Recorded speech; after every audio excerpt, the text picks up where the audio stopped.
He's been charged with at least 2 counts of inciting a riot and unlawful assembly. But one parent, Stacy Lucas, a mother of a 19-year-old man arrested and charged with felony assault, is accused of punching a cop in the face, telling the New York Daily News, quote, "You cannot blame parents. This is the blame of society, of people who use their guns to harm rather than protect. For you to sit there and throw stones, get your crooked cops in order." Lucas's 19-year-old son and Angel John admitted to throwing his hands at an officer, telling the paper, "He grabs me and I said, 'Don't touch me.' I went into the park. He pushes me and I push him back. He throws his hands and I throw my hands to protect myself."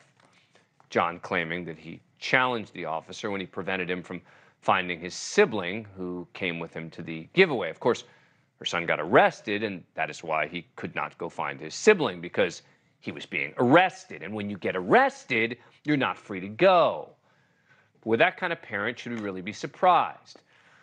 Joining me now, Sean Sticks Larkin. He is a retired Tulsa Police Sergeant and co-host of On Patrol Live with me on the Reels channel. He's also the host of Crime Cam 24/7 on Fox Nation, and a dad. Sean Larkin, good to see you. You surprised by this mother's comments? Hey, Dan, I'm not one bit, unfortunately. Working in the gang unit throughout a good portion of my career, we dealt with young men, primarily 14, 15 years old up until 25, 26.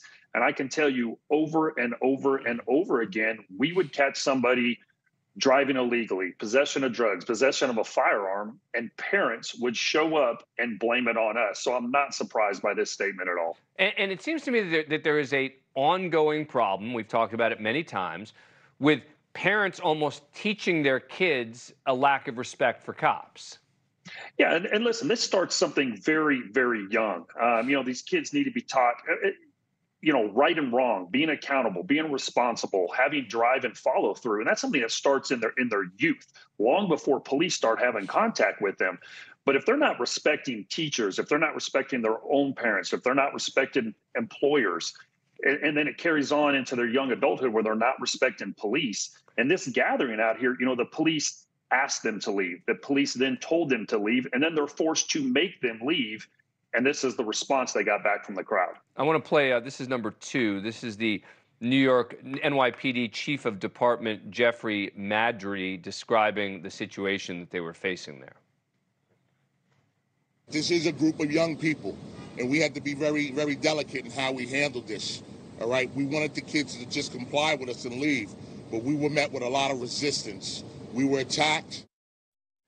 Again, every time you see a situation like this, I guess I'm surprised, maybe I shouldn't be, by the amount of people who are simply ready, willing, and able to just attack police.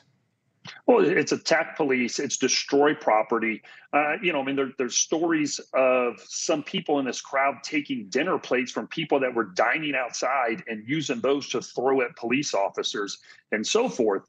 And again, it goes back to something back in their youth, not just the respect of adults, but something else that needs to be taught to these, young men and women as they grow up is, hey, listen, when a crowd starts gathering, you can feel this tension like, hey, something bad's going to happen here. You need to get out of there. When you see the police show up, you should probably get out of there. When people start fighting amongst one another, they're throwing fireworks in the crowd. These are all times as a parent, you should be telling your kid, hey, if you're ever around something like this, you need to get out of there. So 1, you don't get hurt, and 2, you don't get arrested.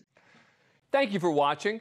Go to newsnationnow.com to find News Nation on your cable provider.